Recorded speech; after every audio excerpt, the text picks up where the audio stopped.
kesempatan untuk mendengar firman-Mu sore hari ini Tuhan. Tidak ada tujuan lain Tuhan kalau kami ingin diubahkan oleh-Mu. Kami ingin dilegakan oleh-Mu Tuhan. Biar kami yang lelah, kami yang letih, kami yang sakit Tuhan, biar Engkau gerakkan Tuhan oleh kebenaran firman-Mu. Terima kasih Tuhan. Berbicaralah Tuhan di tempat ini. Hanya di dalam nama-Mu Tuhan Yesus kami berdoa dan ucap syukur. Bersama-sama kita katakan amin. Silakan duduk Bapak Ibu, silakan duduk.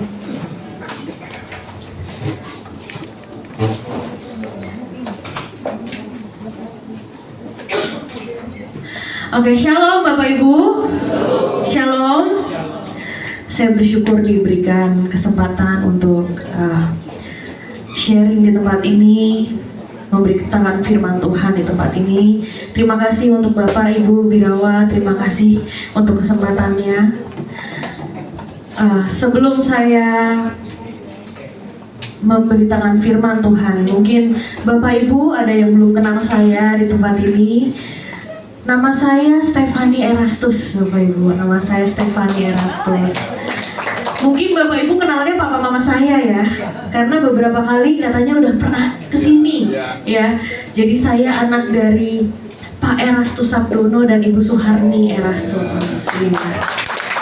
Jadi lengkap sekali rumah ini, satu keluarga diborong ke sini berarti ya. Saya sangat bersuka cita di tempat ini karena ternyata yang diberkati bukan hanya saya yang memberkati, tapi saya diberkati juga Bapak Ibu. Waduh, semangatnya, singernya suaranya bagus-bagus ya, bukan cuma WL-nya yang semangat ya, singernya juga, kesaksiannya yang memberkati. Wah, saya bersyukur sekali sore hari ini. Sebelum saya berkhotbah Bapak Ibu, pastinya saya itu lebih muda dari Bapak Ibu ya, terlihat ya, walaupun saya lagi hamil 7 bulan ya Bapak Ibu, tapi saya pasti lebih muda ya. Jadi saya bukan bermaksud menggurui Bapak Ibu di tempat ini, saya akan kesaksian, kiranya kita bisa belajar sama-sama ya Bapak Ibu, bersama guru agung kita Tuhan Yesus sendiri. Sebelum saya tadi mulai ibadah di sini, ada satu pertanyaan dari Pak Birawa yang menggelitik saya sebenarnya. Ada satu pertanyaan atau pernyataan ya Pak ya. Oh, jarang-jarang ya anak pendeta mau jadi pendeta. Betul ya Bapak Ibu ya. Jarang-jarang ya anak pendeta mau jadi pendeta. Wah, saya langsung bersama suami saya bilang, iya, sebenarnya saya juga nggak mau Pak. Bayangkan Bapak Ibu, papa mama saya ketemunya aja di sekolah Alkitab. Waduh, combo itu. Bukan papanya aja yang pendeta, mamanya juga pendeta. Wah, jadi koko saya, kakak saya punya kakak, Stephen namanya. Kami berdua itu gak pernah bermimpi untuk, wah kita mau jadi pendeta. Kenapa? Karena lihat papanya menderita. Karena lihat papanya kerjanya khotbah. Kalau gak khotbah ada di rumah duka. Kalau gak di rumah duka, di rumah sakit. Kerjanya doain orang. Dulu papa saya malahan tinggalnya kita di asrama, di Petamburan dulu. Waduh, jam 4 pagi Bapak Ibu, papa saya udah hilang. Pimpin doa pagi bersama anak-anak teologi ya, anak-anak seminari, jam 4 pagi. Jadi saya melek mata, papa udah hilang. Saya merem, papa saya belum pulang. Wah, itu saya bilang, kayak Bang Toib nih papa saya. Waduh, itu kesaksian yang lucu ini, hari ini saya kesaksian makanya. Sampai akhirnya saya bilang sama mama, padahal saya masih kecil Bapak Ibu, mama ini, bayangkan saya masih SD itu, mama ini tuh wanita bodoh di dunia, kok mau nikah sama pendeta?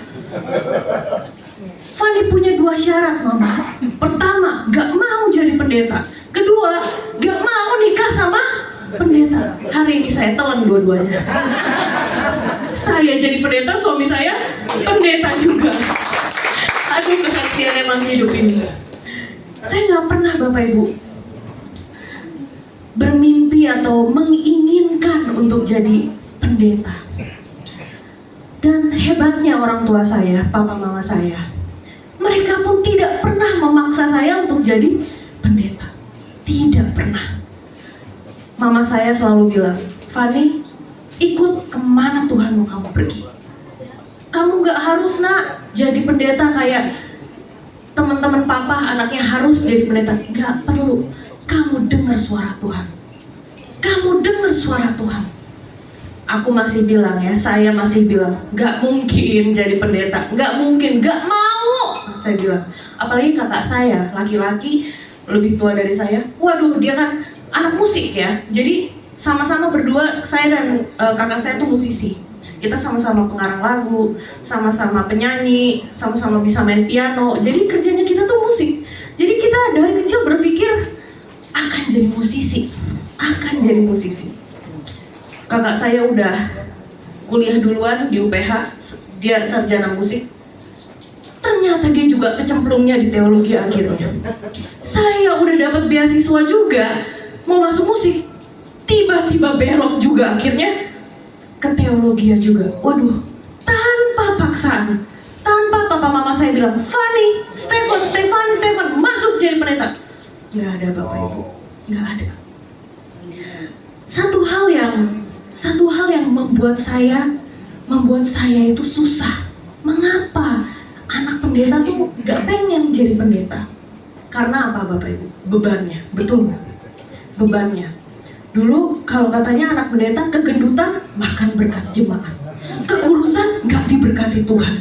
Waduh, serba salah jadi anak pendeta. Kesini dikit gak boleh, kesini gak boleh. Kenapa? Jangan jadi batu sandungan. Harus hidup lebih kudus dari anak-anak yang lain. Padahal kita masih kecil, kita nggak tahu apa-apa. Tapi udah dilihat contohnya ya Bapak Ibu. Saya punya ponakan, anak dari kakak saya. Itu kan anak kecil, masih sekolah minggu. Dia bawa mainan dari rumah. Dia bawa mainannya dari rumah. Ada anak jemaat lain mau pinjem. Tapi namanya anak kecil kan belum tahu ya. Ah, ini punya aku, ini punya kamu. Dia mungkin belum ngerti. Waktu anak jemaat lain bilang, pinjam, dia langsung, hah? Ini kan punya aku. Orang tuanya langsung bilang, itu kan cucunya Pak Erastus ya. Harusnya kan cucunya tuh bisa memberi, padahal masih umur 3 tahun. Bayangkan Bapak Ibu, beban cucu-cucu Pak Erastus pun instan langsung dapat. Sampai akhirnya Tuhan membawa saya. Saya bingung kenapa papa saya tuh semangat banget. Semangat pikul salib, semangat menderita. Papa mama saya. Sudah sebesar Pak Erastus Sabdono yang mungkin punya gereja, tapi tetap gak punya rumah. Tinggalnya tetap di asrama. Ketika bahkan murid-murid Pak Erastus, wah udah punya segalanya. Kenapa papanya aku masih begini? Saya bingung. Tuhan macam apa yang papa saya sembah? Tuhan macam apa? Akhirnya Bapak Ibu, saya iseng-iseng ikut papa saya doa pagi. Saya iseng-iseng ikut doa pagi. Saya iseng-iseng ikut mulai papa khotbah saya dengerin. Namanya anak ya, walaupun anak pendeta tetap gemes mau lihat papanya ngapain. Apa yang papa saya lakukan? Wah, saya ikutin papa saya. Waduh, sampai akhirnya Bapak Ibu, saya menemukan Tuhan. Saya menemukan Tuhan. Saya menemukan Tuhan bukan dari teologi papa saya. Saya menemukan Tuhan dari papa saya yang hidup seperti Tuhan Yesus hidup. Bukan ya Bapak Ibu, saya bukan. Ini kesaksian dari saya sebagai anak. Kok papa saya makin tua makin sabar? Saya berpikir, wah dulu kalau Bapak Ibu mungkin pernah dengar papa saya khotbah ya. Itu kan kalau matanya melotot serem banget ya Bapak Ibu ya. Udah matanya melotot, waduh kalau di jalan Bapak Ibu diserempet dikit mungkin, wah gitu kan. Wah papa saya darahnya kan, waduh darah preman katanya. Makanya kalau papa saya khotbah, dia suka bilang, beliau suka berkata, saya ini pendeta yang bertobat. Saya bingung Bapak Ibu, kenapa papa saya makin tua malah makin kudus? Kenapa makin tua malah makin romantis sama mama? Kenapa makin tua malah makin sabar? Tuhan macam apa yang papa saya sembah? Saya penasaran. Sampai akhirnya, waduh, saya menemukan Tuhan. Tuhan yang ajaib, Tuhan yang baik, Tuhan yang setia. Saya menemukan itu di hidup saya. Tapi Bapak Ibu, ternyata semakin kita mencintai Tuhan, hidup makin hidup makin malah gak enak. Hidup makin malah susah. Susah sekali. Sampai akhirnya saya merasa berat sekali. Aduh, apalagi Bapak Ibu, saya sekolah teologi di tempat papa saya dulu sekolah. Waduh, bapaknya dosen, anaknya murid kan. Orang kan pasti bapaknya pinter Yunani, anaknya harus pinter Yunani. Waduh, padahal saya Yunaninya belepotan begitu ya. Untungnya ayah saya itu, papa saya selalu bilang, nah ini hidup kamu, bukan hidup papa. Papa gak tuntut kamu. Kalau kamu gak suka gak apa-apa, nilai jelek gak apa-apa. Yang penting hidup benar di hadapan Tuhan. Waduh, beban saya tuh sebenarnya gak begitu berat kalau di depan papa saya. Tapi di depan dunia mungkin berat. Saya lewatin hidup saya makin cinta Tuhan. Saya makin cinta Tuhan, saya mau ikut apa yang Tuhan mau. Sampai akhirnya saya menemukan, oh ini panggilan saya. Sampai Bapak Ibu, akhirnya saya mengerti. Saya mengerti bahwa ternyata Bapak Ibu, jadi anak pendeta itu enggak susah. Karena lebih susah jadi anaknya Allah Bapa. Ternyata yang hidup kudus itu harusnya bukan anak pendeta Bapak Ibu. Ternyata yang hidup benar harusnya bukan hanya anak pendeta atau pendetanya. Ternyata kita semua wajib hidup kudus Bapak Ibu. Ternyata kita semua wajib hidup benar. Jadi waktu orang mulai bertanya sama saya, waktu kecil sebesar, tadi siapa yang nyanyi? Nong ya? Sebesar Nong, saya diceburin disuruh nyanyi di gereja. Juga sama kayak gitu. Waduh, itu si Nong mah udah jago tadi ya.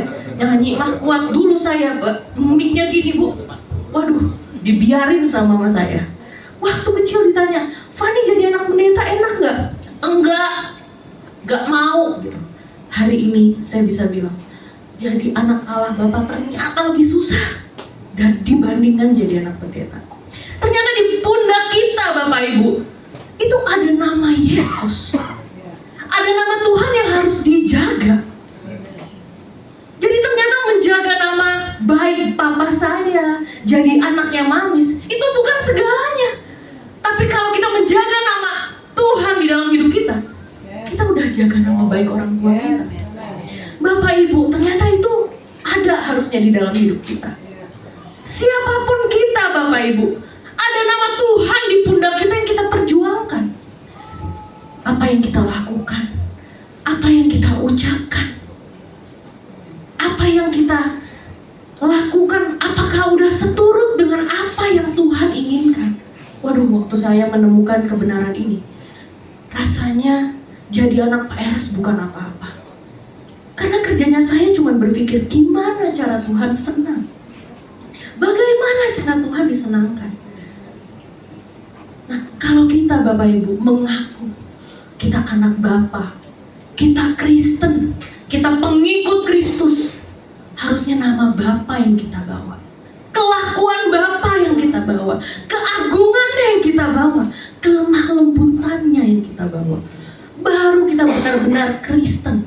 Kristen itu apa Bapak Ibu? Kristen itu tuh pengikut Kristus. Yang artinya bukan cuma Kristen itu ke gereja, komsel, nyanyi lagu rohani. Bukan hanya itu, karena semua agama bisa lakukan itu. Waktu kita bilang kita Kristen, waktu kita berkata kita Kristen Bapak Ibu, artinya apa? Aku mau hidup sama seperti Kristus hidup. Aku mau hidup sama seperti Kristus hidup.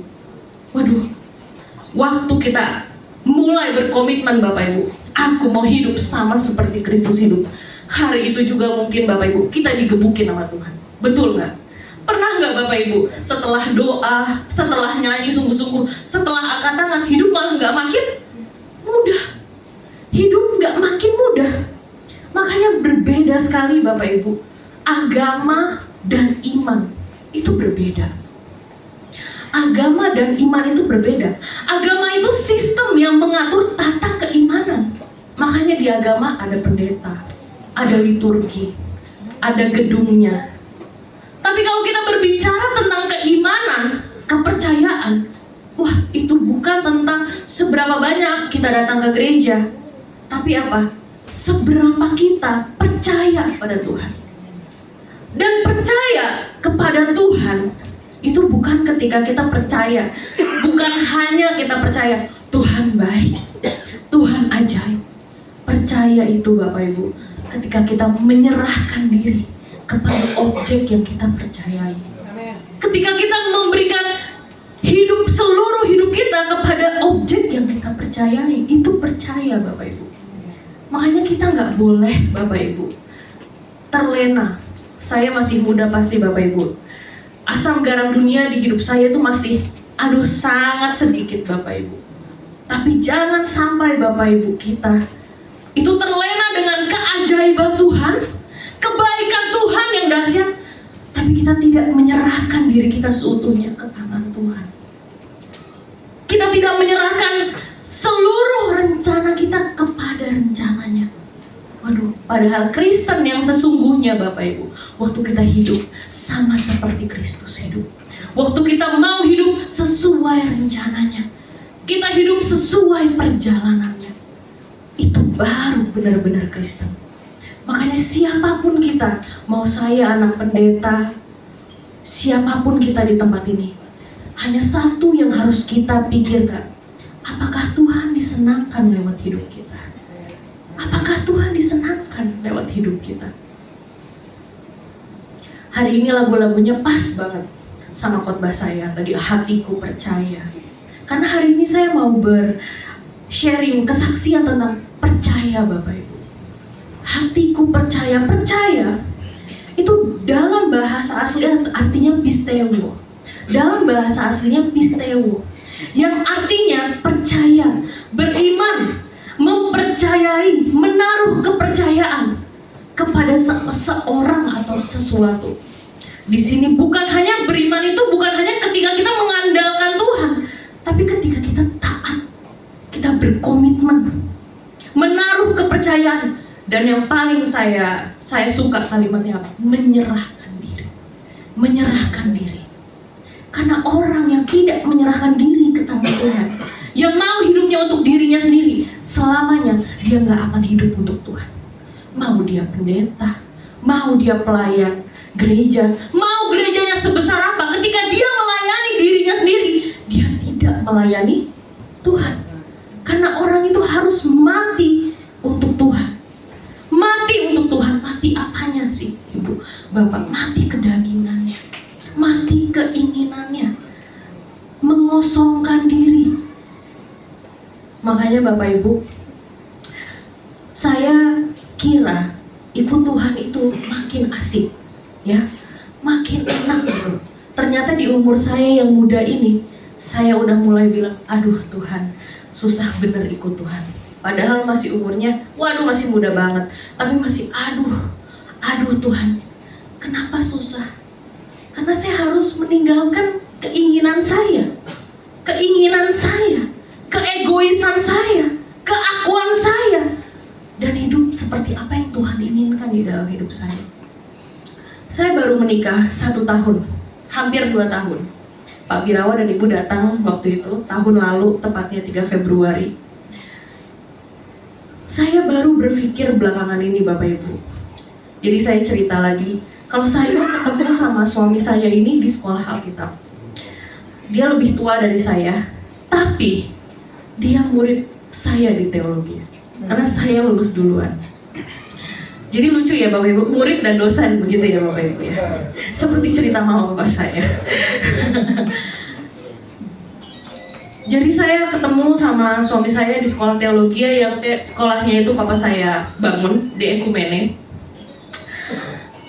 Saya nggak pernah menyangka akan menikah sama dia, nggak pernah menyangka.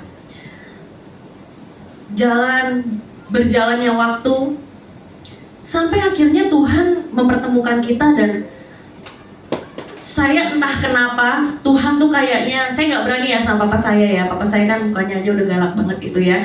Jadi papa saya keras banget. Dan saya mutiaranya, karena saya anak paling kecil dan perempuan ya. Jadi bener-bener diprotek sekali sama papa saya. Saya bilang sama Tuhan, Tuhan, saya mau nikah sama laki-laki ini, tapi apa yang saya jual Tuhan? Anak teologi ya, pendeta, nanti akan jadi pendeta bersama saya. Bagaimana Tuhan? Aku bilang sama papa aku mau nikah. Bener-bener Bapak Ibu, Tuhan yang ngomong sama papa saya. Jadi papa saya yang bilang, kamu nikah ya? Kamu deket ya nak sama satu laki-laki namanya ini? Hah? Gak ada yang tahu Bapak Ibu. Gak ada yang tahu. Ternyata papa saya dibisikin sama Roh Kudus katanya. Waduh, kalau udah Roh Kudus yang ngomong kan saya gak berani bilang enggak apa gitu kan. Sampai akhirnya saya menikah sama suami saya. Saya menikah sama suami saya 5 bulan setelah menikah atau 6 bulan setelah menikah papa saya sakit. Ya mungkin Bapak Ibu tahu kalau papa saya sakit stroke hari ini. Puji Tuhan Bapak Ibu, saya punya suami yang baik. Selama papa saya sakit, yang urus suami saya. Waduh, yang urus suami saya. Ya boleh tepuk tangan, tapi ini ajaibnya Tuhan. Yang urus suami saya. Karena pas di sela-sela papa saya sakit, saya hamil juga. Wah, jadi suami saya tidur di rumah sakit selama 3-4 bulan setiap malam. Karena pagi sampai sore itu shiftnya saya dan mama saya. Kita cuma bertiga waktu itu di Singapura. Jadi kita bagi shift biar kita semua nggak sakit. Bagian malam sampai dari sore sampai besok paginya itu bagian suami saya. Tiap hari. Dan nggak boleh tidur. Karena papa saya bisa meninggal kapanpun. Dan jadi harus dilihatin begini terus. Wah Bapak Ibu, 3 bulan, 4 bulan terlewati sampai 7 bulan suami saya masih nemenin papa saya. Kalau kan mungkin Bapak Ibu yang udah menikah tahu dong Bapak Ibu ya, kalau baru 1 tahun nikah masih manis-manisnya gitu ya. Ini udah ada papa saya di tengah-tengah saya dan suami saya. Jadi kita berdua sibuk urus papa saya. Saya baru berpikir, kok bisa ya suami aku baik mau urus papaku? Bagaimana jika ternyata dia nggak mau urus papaku? Kok bisa aku menikah secepat itu? Waktu aku ketemu sama dia, saya ketemu sama suami saya baru 2 tahun, saya bilang saya mau menikah. Kok saya bisa ya percaya? Puji Tuhan, sayang orang tua. Kalau tidak, saya apes. Saya bilang ke diri saya, Fanny kamu berani banget menikah. Berani banget. Puji Tuhan dapat yang benar. Kalau enggak Bapak Ibu, papa sakit, suami nggak mau ngurusin, saya bisa gila. Waduh gimana ini? Ternyata di situ saya menemukan, ketika saya percaya dengan suami saya, itu bukan tentang saya percaya dia baik waktu awal menikah, tapi saya juga berani menyerahkan masa depan saya di tangan dia. Ini masa depan aku, kamu ambil, kamu pimpin aku. Jadi percaya itu bukan cuma kamu baik, tapi ada masa depan yang saya taruhkan, saya pertaruhkan di tangan dia. Saya nggak tahu papa saya akan stroke. Bener nggak? Di waktu papa saya stroke, suami saya akan jagain? Belum tentu. Wah, puji Tuhan dia jagain. Jadi Bapak Ibu ternyata waktu kita bilang Tuhan itu baik, itu belum percaya. Kalau percaya, kita taruh masa depan kita di tangan Tuhan. Kita pertaruhkan hidup kita di tangan Tuhan. Kita percaya bahwa ada tangan yang ajaib yang lebih baik daripada tangan kita, yang pikirannya lebih bijaksana dari kita. Itu baru Kristen Bapak Ibu. Waktu kita percaya sama Tuhan, bukan cuma Tuhan engkau ajaib, Tuhan engkau baik, engkau segalanya Tuhan. Tapi apa? Tuhan, aku gak pegang kendali atas hidupku, engkau pegang hidupku. Biar rencanamu jadi atas hidupku Tuhan. Biar apa yang engkau mau terjadi atas hidupku. Makanya di Yohanes 3 ayat 16 Bapak Ibu saya bacakan. Karena begitu besar kasih Allah akan dunia ini, sehingga ia telah mengaruniakan anaknya yang tunggal, supaya setiap orang yang percaya kepadanya tidak binasa, melainkan beroleh hidup yang kekal. Supaya setiap orang yang percaya di sini bukan hanya percaya Tuhan baik, tapi orang yang taat tidak binasa. Jadi bukan hanya kita klaim Tuhan baik, bukan hanya kita mau Tuhan hidup dalam hidup kita, bukan hanya kita meminta berkat Tuhan, tapi apa? Tuhan, aku juga mau hidup untuk Engkau Tuhan. Baik engkau makan atau minum atau melakukan segala sesuatu, kita lakukan untuk kemuliaan nama Tuhan. Waduh Bapak Ibu, kalau Kristennya udah kayak gini, kita udah siap pikul salib Bapak Ibu. Kadang-kadang hidup makin gak untung, yang sakit malah makin sakit, yang bangkrut malah makin bangkrut.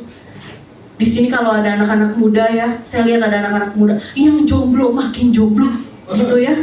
Katanya, Ci, tangan aku udah ada sarang laba-labanya, Ci, saking gak ada yang pegang tangannya gitu Pak, anak zaman sekarang. Emang kita hidup buat apa? Kita hidup bukan buat menikah. Kita hidup untuk melakukan yang Tuhan inginkan. Sama seperti apa yang Bapak Ibu, sama seperti kita Bapak Ibu, kita udah jadi orang tua nanti, kita udah jadi mertua mungkin di sini, kita jadi apapun yang kita lakukan.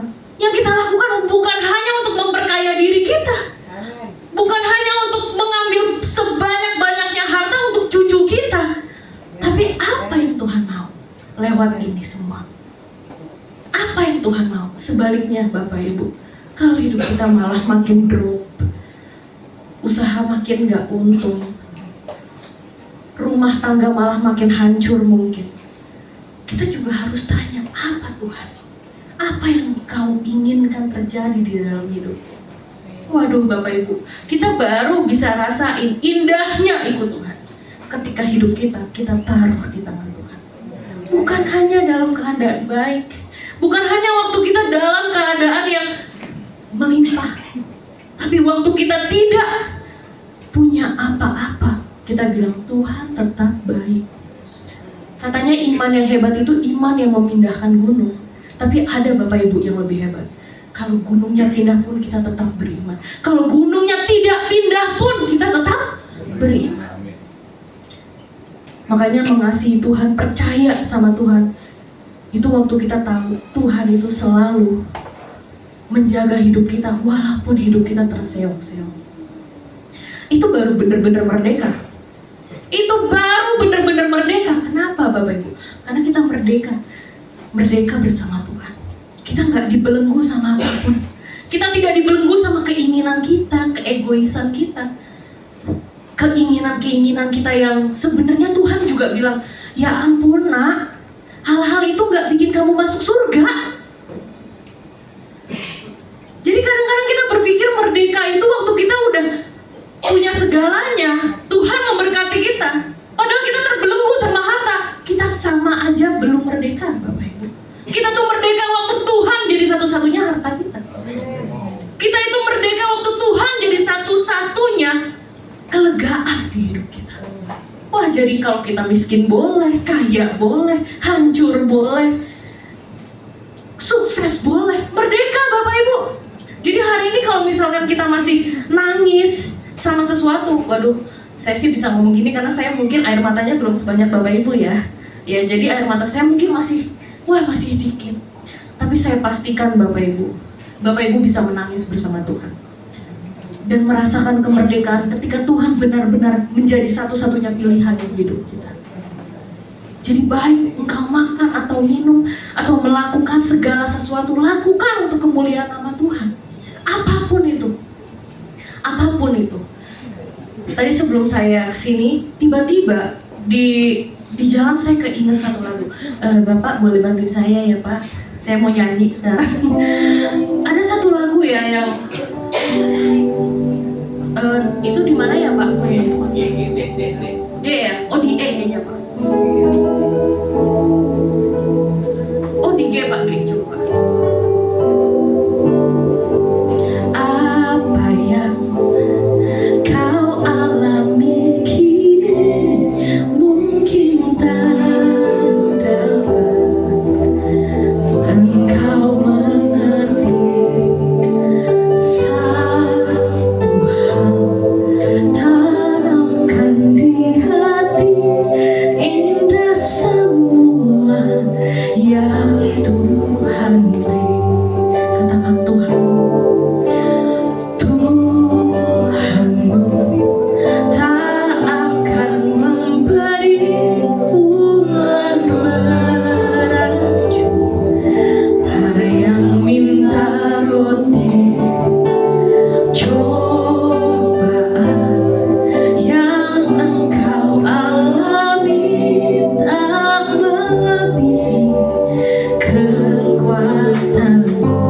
tangan Tuhan. Tangan Tuhan sedang merendam suatu karya yang agung mulia. Saatnya lebih menarik. Amin. Kau lihat pelangi kasih-Nya. Bapak Ibu, kita udah tahu kalau Tuhan itu sedang merendah, tangan Tuhan itu sedang merendah di hidup kita. Tapi kita harus pastikan bukan tangan kita yang sedang merendah. Jangan ambil alih hidupmu. Percayakan semua di tangan Tuhan. Percayakan di tangan Tuhan itu bukan cuma aku berserah Tuhan, tapi kita hidup kudus, kita kerja keras, kita lakukan untuk kemuliaan nama Tuhan. Jangan bikin salah. Sukakan hati Tuhan. Biarkan Tuhan merendah atas hidup kita. Bukan tangan kita, tapi tangan Tuhan. Saatnya akan tiba nanti kau lihat pelangi kasih-Nya. Hari ini kita belum tahu Bapak Ibu, Tuhan mau bawa kemana. Wah, kita di sini joget-joget. Tadi saya juga joget ya Bapak Ibu, seru banget karena lagunya ya. Wah, ku terima janji Allah. Kita kadang-kadang joget, tapi kadang-kadang joget kita dalam penderitaan, betul nggak Bapak Ibu? Wah, masalahnya ada di otak kita. Tapi ingat Bapak Ibu, saatnya kan tiba nanti kau lihat pelangi kasih-Nya. Lagu ini Bapak Ibu cocok buat kita yang berani mati untuk Tuhan. Bukan berani mati tuh tembak saya, Tuhan tembak dosaku biar aku menyukakan Engkau. Matikan aku Tuhan biar Engkau hidup di dalam aku. Apa yang Engkau mau aku lakukan Tuhan. Kau lihat pelangi kasih-Nya. Karena cuma orang-orang yang mengasihi Tuhan yang bisa melihat pelangi kasih-Nya Tuhan. Orang yang tidak mengasihi Tuhan itu nggak bisa tahu kalau kecelakaan. Kadang-kadang itu malahan jadi berkat loh Bapak Ibu. Kadang-kadang jadi berkat loh. Saya pernah, waktu saya mau pergi, mau pulang ke rumah, bisa-bisanya di dalam mall ada mobil yang mau loading barang berhenti di depan mobil saya. Lama banget. Duh, saya udah mau pulang, mau ketemu papa di rumah. Kenapa mobil di depannya berhenti? Bikin saya nggak bisa jalan. Mungkin Bapak Ibu, mobil yang berhenti di depan itu yang membuat saya terlambat pulang. Itu cara Tuhan menjaga saya di tempat lain. Mungkin Bapak Ibu, kehancuran kita hari ini yang Tuhan izinkan, bangkrutnya kita, keadaan yang gak enak, Tuhan izinkan untuk menyelamatkan kita. Kau lihat pelangi kasih-Nya. Itu buat orang-orang percaya. Orang percaya apa Bapak Ibu? Pisteo. Artinya apa? Menyerahkan diri. Mengikut kehendak Tuhan. Menyerahkan diri kepada Tuhan. Kau lihat pelangi kasih-Nya. Tuhanmu tak akan memberi ular beracun pada yang minta roti.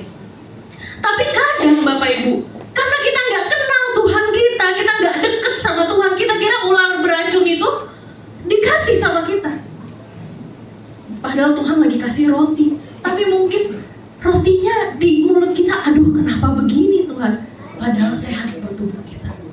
Padahal sehat.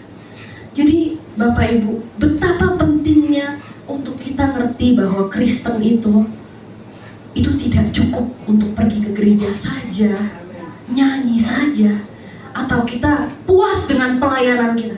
Termasuk saya, termasuk pendeta. Kita benar-benar harus jadi Kristen, pengikut Kristus, di mana hidup kita bisa harum di hadapan Bapa. Ketika kita bisa menjadi dupa yang harum di hadapan Bapa. Kalau ngomong begini Bapak Ibu, mungkin pikirannya ada anak-anak muda di sini juga, aduh mau ngapain? Dupa yang harum tuh gimana? As simple as, sesimpel senangkan hati Tuhan di setiap waktu hidup kita. Kalau bisa, sebelum berbicara, pikirin dulu perasaan Tuhan. Sebelum kita berlaku, pikirkan dulu perasaan Tuhan. Yang penting Tuhan senang. Waduh. Jadi moto hidup kita cuma yang penting Tuhan senang. Yang penting Tuhan senang. Apapun yang nggak nyambung sama keselamatan jiwa kita, masalah-masalah kecil, wah nggak usah dibesar-besarin, karena yang penting Tuhan senang. Yang penting Tuhan senang. Hidup juga makin senang ya Bapak Ibu, kalau yang penting Tuhan senang. Yang penting Tuhan senang. Jadi kita baru benar-benar jadi orang percaya, dan kita benar-benar merdeka. Karena apa? Karena kita dipuaskan oleh Tuhan. Kita nggak dibelenggu sama apapun. Kita nggak dibelenggu harta, nggak dibelenggu uang, nggak dibelenggu kekayaan, nggak dibelenggu jodoh. Kalau buat anak muda, Tuhan boleh deh followersnya dikit. Wah kalau anak muda begitu, boleh deh Tuhan, terserah Tuhan mau bawa aku kemana. Merdeka, hidup kita merdeka. Kenapa? Karena Tuhan jadi satu-satunya di hidup kita. Tuhan jadi satu-satunya. Makanya ada 3 Bapak Ibu ciri-ciri orang percaya. 3 ciri-ciri orang percaya. Yang pertama Bapak Ibu, dia tidak lagi mengambil kendali atas hidupnya. Dia akan membiarkan Tuhan mengambil kendali hidupnya. Tuhan atur, Tuhan bawa kemana. Itu orang percaya. Terserah Tuhan mau kemana. Jadi yang pertama Bapak Ibu, dia tidak lagi mengambil kendali atas hidup. Yang kedua Bapak Ibu, dia sibuk membenahi batiniahnya setiap waktu. Sibuknya di dalam, bukan hal-hal yang cuma kelihatan, tapi di dalam. Kenapa? Karena sebab itu kami tidak tawar hati, saya bacakan. Tetapi meskipun manusia lahiriah kami semakin merosot, namun manusia batiniah kami diperbarui hari ke hari. Jadi umur kita boleh makin hilang, umur kita boleh bertambah terus menerus, tapi cinta kita makin muda Bapak Ibu. Umur makin tua, cinta malah makin muda. Seperti cinta mula-mula. Jadi tiap hari diperbaharui, makin cinta, makin cinta. Waduh, sampai kita lupa ya Bapak Ibu. Oh umur berapa nih kok rasanya kayak remaja terus gitu ya. Karena semangat cinta sama Tuhan. Dan yang terakhir, orang percaya itu pasti siap pulang ke rumah Bapa. Siap pulang ke rumah Bapa karena tujuannya hanya satu. Kita hidup hanya untuk ketemu Bapa. Kita hidup hanya untuk pulang Bapak Ibu. Apa yang kita mau di hidup ini, semuanya akan hilang. Semuanya akan hilang. Bahagianya, senangnya, sedihnya, semua akan berlalu. Tapi hanya satu yang tidak akan berlalu. Tuhan di dalam hidup kita. Tuhan di dalam hidup kita. Jadi tiap hari Bapak Ibu, kita harus membenahi hati kita. Aku percaya sama Engkau Tuhan. Artinya aku mau menyerahkan diriku ke dalam tangan-Mu. Aku menyerahkan rencanaku Tuhan menjadi rencanamu. Bahkan bukan rencanaku yang jadi, tapi rencanamu yang jadi. Apapun yang Engkau inginkan Tuhan, asal Engkau senang. Asal Engkau senang. Jadi Bapak Ibu pulang dari tempat ini kita sama-sama merdeka ya Bapak Ibu. Kenapa? Karena kita cuma pikir asal Engkau senang. Asal Engkau senang Bapak. Kita nggak dibelenggu sama apapun. Betul ya Pak, suka-sukamu Tuhan ya. Wah itu lagu dangdut ya Bapak Ibu. Enggak, nanti kapan-kapan nyanyi dangdutnya ya. Asal Engkau senang, suka-sukamu Tuhan. Waduh kita baru bisa senyum lebar Bapak Ibu kalau masih suka-suka kita. Capek. Kalau kita masih hidup buat diri kita sendiri, capek. Kebentur sana, kebentur sini, kebenturnya sama Tuhan lagi. Kebenturnya sama Tuhan. Tuhan bilang bukan ke situ nak. Kita bilang maunya ke sini Tuhan. Kebentur lagi. Waduh sekarang kita mau belajar percaya Bapak Ibu. Kita mau serahin seluruh hidup kita di tangan Tuhan. Kita bisa nafas lega bukan karena kita tenang, bukan karena kita kaya, bukan karena kita berkelimpahan, bukan karena masalah kita selesai. Kita bisa bernafas lega karena kita tahu Tuhan segalanya. Kita merdeka karena Tuhan segalanya. Tuhan lebih dari apapun, dan aku hidup hanya untuk kepentingan Tuhan. Hidup hanya untuk kepentingan Tuhan itu bukan jadi pendeta Bapak Ibu. Bukan loh. Bukan hanya jadi pendeta. Jadi pendeta boleh juga kalau Bapak Ibu mau. Tapi bukan itu. Hidup untuk kepentingan Tuhan itu di rumah, di sekolah, di tempat kerja. Apapun yang kita lakukan, ketika kita pertimbangkan perasaan Tuhan. Tuhan senang atau tidak, Tuhan senang atau tidak, kita merdeka karena kita hidup hanya untuk Tuhan. Amin. Amin untuk firman Tuhan hari ini. Saya mau ajak Bapak Ibu nyanyi satu lagu yang tadi.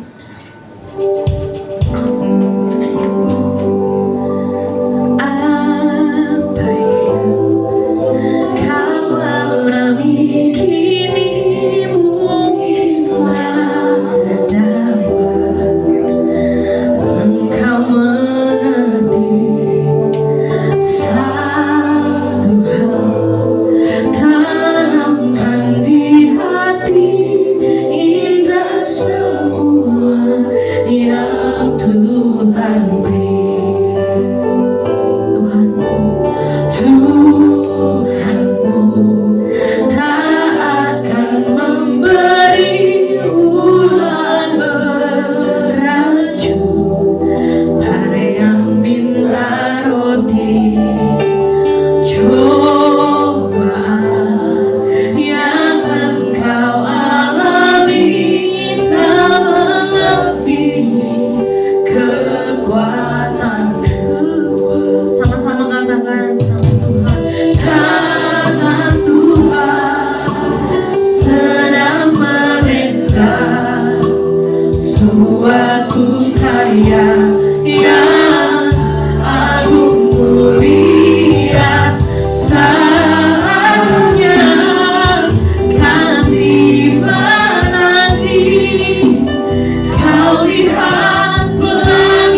bersatu di dalam doa. Tuhan, sekarang kami dimerdekakan oleh Engkau. Kami gak mau lagi hidup untuk diri kami, Tuhan. Ternyata kami sering melupakan Engkau, Tuhan. Hari ini kami mau percaya, semakin percaya, untuk menaruh hidup kami di dalam tangan-Mu, untuk menyerahkan diri kami untuk kemuliaan-Mu, untuk menjadikan Engkau satu-satunya di hidup kami, Tuhan. Tuhan, terima kasih untuk berkat-Mu hari ini. Kami disukakan, kami dilegakan oleh kebenaran-Mu, Tuhan. Engkau hadir di tengah-tengah kami, Tuhan. Kami merasakan Engkau ada di tengah-tengah kami. Terima kasih, Tuhan, sudah mengubahkan hidup kami. Karena mulai dari hari ini kami mau semakin mencintai-Mu, Tuhan. Kami mau bilang, yang penting Engkau senang, Tuhan. Yang penting Engkau senang, Tuhan. Di sini saya menuntut firman Tuhan, Tuhan, tapi kiranya Roh Kudus terus berbicara di hati kami, memagari kami setiap waktu, biar suatu saat nanti Tuhan, Engkau dapati kami berkenan, Tuhan. Hanya di dalam nama-Mu, Tuhan, kami berdoa. Sama-sama kita katakan, amin. Silakan duduk Bapak Ibu. Terima kasih banyak. Maaf kalau ada kata-kata yang salah. Terima kasih Bapak Ibu. Silakan duduk.